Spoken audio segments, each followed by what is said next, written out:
Welcome sa Movie Flix Recap. Ngayon pag-uusapan natin ang pelikula na thriller, mystery na pinamagatang Luther the Fallen Son.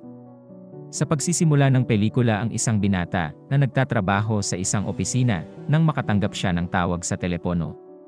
Binablockmail siya ng hindi kilalang lalaki habang tumatawag sa telepono at hiniling na umalis siya sa gusali. Ang binata ay lumabas at nananatiling nakikipag-ugnayan sa estranghero na humiling sa kanya na magmaneho isang walang laman na kalye. Pagdating sa kanyang destinasyon, napansin niya ang isang kotse at isang lalaki sa lupa. Tumawag siya ng pulis at saka lumapit sa sasakyan. Biglang bumangon ang lalaki mula sa lupa at brutal na pinatay ang binata. Kinabukasan, isang opisyal na nagngangalang John Luther at ang kanyang partner na si Martin ang nakarating sa pinangyarihan ng krimen at imbestigahan. Hindi nagtagal, dumating ang ina ng nawawalang binata na si Corinne. Dahil hindi nila natagpuan ang bangkay, sigurado ang ina na ang kanyang anak ay nasa isang lugar, at si John Luther nangako na hahanapin siya. Sa proseso, isang psychopathic killer ang nakikita sa malapit, nakikinig sa pag-uusap. Kasunod nito, nakilala natin ang pumatay, si David. Siya ay isang mayamang mangangalakal ng lungsod at serial killer na nang blackmail at kumidnap sa batang tagapaglinis. Nakipag-ugnayan si David sa isang lihim na ahente upang malaman ang lahat ng impormasyong magagawa niya tungkol kay John Luther dahil gusto niyang makipaglaro sa kanya.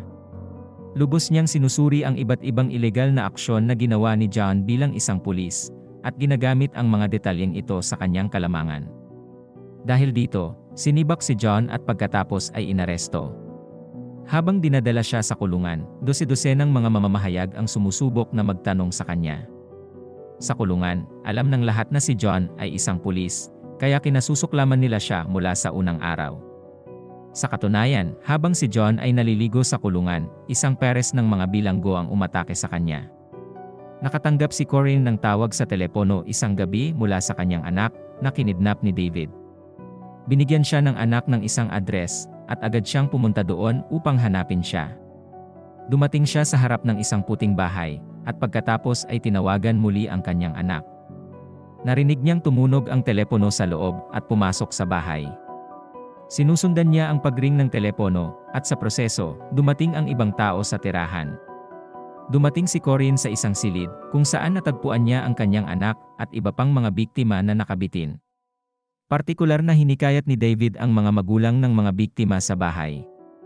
Kapag naroroon na ang lahat, magsisimula ang apoy at nagliyab ang bahay at ang mga katawan.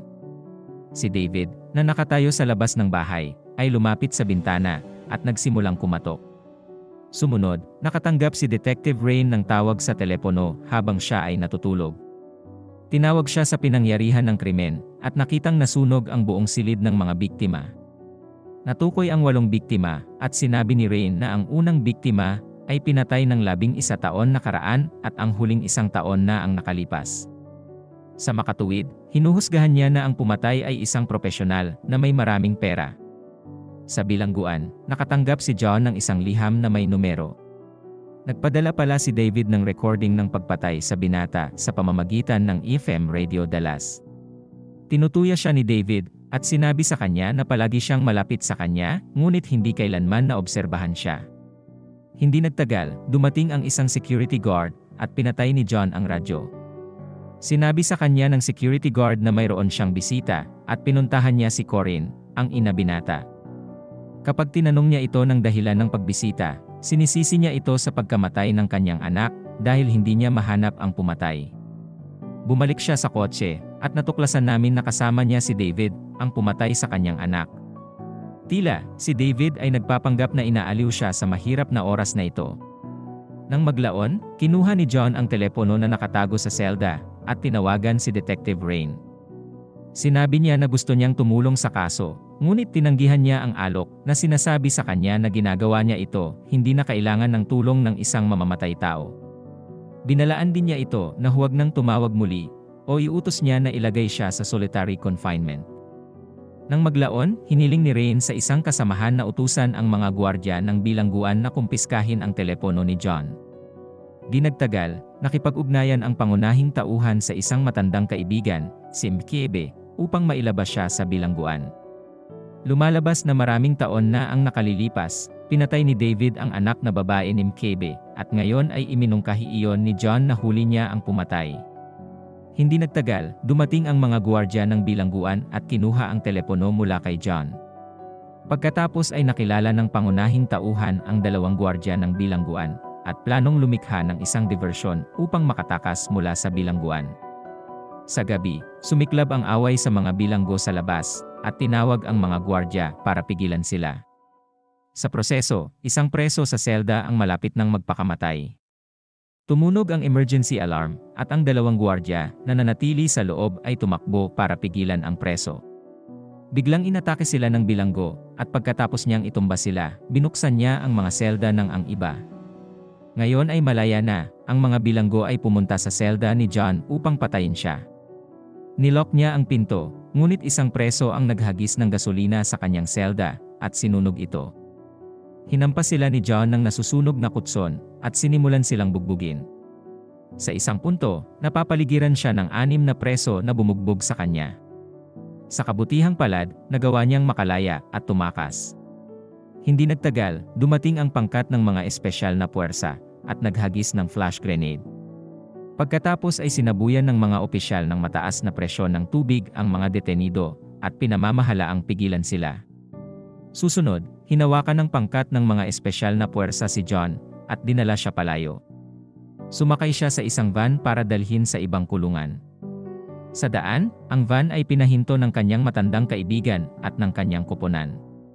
Pinalaya nila siya mula sa posas at umalis. Sa ibang lugar, nakita namin si David na may dalang isang palumpon ng mga bulaklak sa kanyang dating asawa. Tila, maraming taon na ang nakalilipas, niloko siya nito kasama ang isang lalaking Frances. Pinatay niya ang lalaki, at hinagisan ng asido ang mukha ng kanyang asawa. Pagkatapos ay inilagay niya siya sa isang wheelchair, hindi na siya muling iwan. Dinala ni Mccabe si John sa isang garahe, kung saan naroon ang kanyang lumang sasakyan. Binigyan ni John ng pera ang kanyang kaibigan, at pinasalamatan siya sa pagtulong. Samantala, ipinaalam kay Detective Rain na nakatakas si John mula sa bilangguan. Kaya pinuntahan niya ang isang dating tiktik na nagngangalang Martin, isang kaibigan ni John. Humingi siya ng tulong sa paghahanap kay John. Pumunta si Martin sa bilangguan, at sinisiyasat ang selda ni John.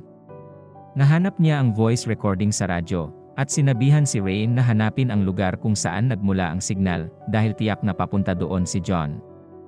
Sa katunayan, tama siya, dahil si John ay nakatakda ng magtrabaho, at natagpuan ang lugar kung saan ang signal sa radyo ay nagmula sa. Nakilala ni John ang radio host, at ang huli ay tumakas.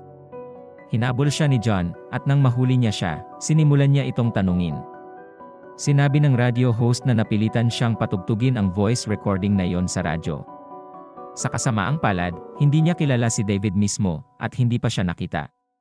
Si David ay nakikipag-usap lamang sa kanya sa pamamagitan ng mga text message.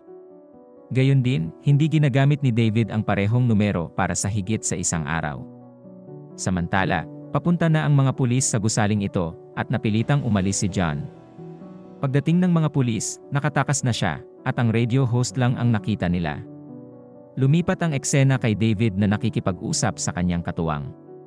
Ipinakita niya kay David ang ilang mga kinidnap na tao na na-hostage, na pahihirapan ng live ang madilim na web. Sumunod, tinawagan ni John ang kanyang kaibigan na si Detective Martin, at sinabi sa kanya na nasa kanya ang numero ng pumatay. Hinihiling niya sa kanya na i-trace ang numero dahil hindi na ito posible bukas.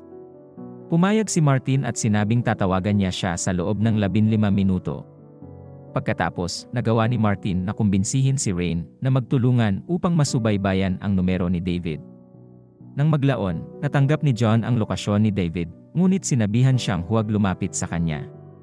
Papalapit na ang mga pulis sa kinalalagyan ni John. Ang plano ni Rain ay makuha pareho sina John at David. Napansin namin na sa mga bubong ng mga gusali, may ilang tao na may nakakabit na GoPro sa kanila. Tinawagan ni John ang cellphone ni David, at nang makita siya ng huli, nagsimula siyang tumakas. Kinuha ni David ang isang inosenteng tao na hostage, at binantaan si John na titigil. Di nagtagal, nagsimulang tumalon ang mga tao sa mga gusali, na lumikha ng gulat sa gitna ng karamihan. Dumating ang mga pulis, at inutusan ng detective na si Rain si John na itaas ang kanyang mga kamay. Sa proseso, tumakas si David, at hinabol siya ni John. Tumakas si David sa subway, at pagkatapos ay sa isang lagusan. Hinabol siya ni John, at pagkatapos ay sumiklab ang away sa pagitan ng dalawa. Sa kasamaang palad, dumating ang isang opisyal at tinamaan si John sa ulo, na nagligtas kay David. Matapos makahinga, pinutol ni David ang opisyal sa hita, at tumakbo palayo. Huminto siya para alagaan ang malubhang sugat ng opisyal. Dumating din ang kabilang bahagi ng koponan, at sinabihan ng sugatang opisyal si John na tumakbo at hulihin si David. Nang maglaon, tumawag si David sa isang tiwaling tiktik, at sinabihan siyang alagaan si John.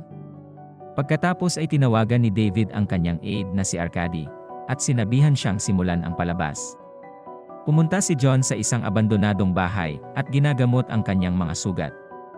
Tinawag niya si Rain para pag-usapan si David, at kung paano niya binablockmail ang kanyang mga biktima. Hinanap ng ibang mga opisyal ang kanyang posisyon, at tumungo sa kanya, ngunit aalis na si John. Nang maglaon, tinawagan ni Detective Rain ang kanyang anak, upang sabihin sa kanya na darating siya mamaya ito gabi. Pumasok si David sa bahay ni Rain, at kinidnap ang kanyang anak. Samantala, binisita ni John si Corinne para sabihin sa kanya na malapit na niyang mahuli si David. Tinanong siya ni John ng ilang katanungan, at nalaman na nakilala ni Corinne ang isang bagong lalaki na naging inaaliw siya sa mahirap na panahong ito. Dito, napagtanto ni John na ang lalaki ay si David nga. Nakalaunan ay tinawag si Rain mula sa kanyang anak na babae telepono, at utos na alagaan si John kung gusto niyang iligtas ang kanyang anak. Bilang resulta, tinawagan ni Rain si John, at iminungkahi na magtulungan sila upang mahanap si David, ngunit sa totoo lang, gusto niyang alisin siya sa negosyo para mailigtas ang kanyang anak. Nagkita sina John at Rain, at binantaan niya itong pumasok sa trunk para dalhin siya kay David. Gayunpaman, napagtanto niya na mali ang kanyang ginagawa, at atubiling pumayag na magtrabaho magkasama. Bumisita ang dalawa sa dating asawa ni David, at natuklasan kung saan niya ginagawa ang kanyang mga horror show. Inihayag ng asawa na ang Pulang Bunker, ang lugar kung saan niya pinahihirapan ang mga tao, ay nasa isang bahay sa Norway. Tinawag ng tiwaling tiktik si David, at ipinaalam sa kanya na umalis na si Rain patungong Norway. Sa puntong ito, napagtanto ni David na ang kanyang dating asawa ay nagtaksil sa kanya, at inutusan niya ang mga tiwali detective na papatayin siya. Nang gabing iyon, ang tiwaling tiktik ay pumasok sa bahay ni David, at naghanda upang patayin siya, ngunit napigilan ng mga pulis na umaasa sa pag-ataking ito. Ang tiwaling tiktik ay hindi nag-iisip ng dalawang beses, at pinapatay ang kanyang sarili sa pamamagitan ng pag-iniksyon ng lason.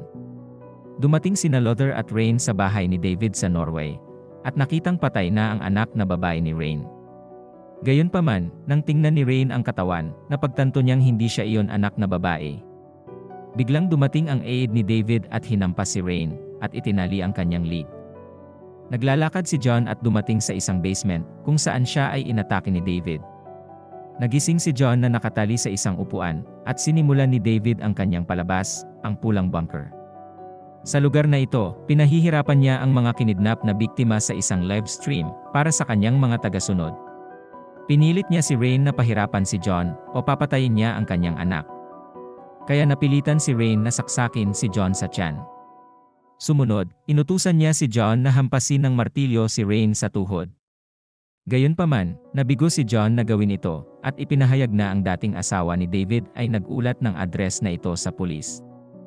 Biglang, ang mga manonood na nanonood ng palabas ay nagsimulang umalis sa site, sa takot na matuklasan. Sinubukan ni David na tumakas, at habang nagsasara ang mga pinto, hinabol siya ni John. Sa kabilang banda, si Rain at ang kanyang anak na babae ay natigil sa loob, at sinubukang labanan ang kay David katulong. Umakyat si David sa isang kotse, at nagawa ni John na tumalon sa loob. Pagkatapos ng mahabang pakikibaka, ang kotse ay nahulog sa nagyelong tubig. Nakuha ni John ang telepono ni David, at binuksan ang mga pintuan ng bunker upang palayain ang mga babae. Hindi nagtagal, dumating ang mga pulis sakay ng helicopter doon. Ang kontrabida ay nakulong sa ilalim ng tubig at namatay. Malapit nang mamatay si John, ngunit sa kabutihang palad, siya ay nailigtas ng mga maninisid. Kasunod nito, kailangan siyang arestuhin dahil nakatakas siya mula sa bilangguan. Gayunpaman, pagkaraan ng ilang buwan, pagkatapos gumaling, nilapitan si John ng isang matataas na opisyal ng MI5 na nag-aalok sa kanya ng trabaho sa halip na bumalik sa bilangguan.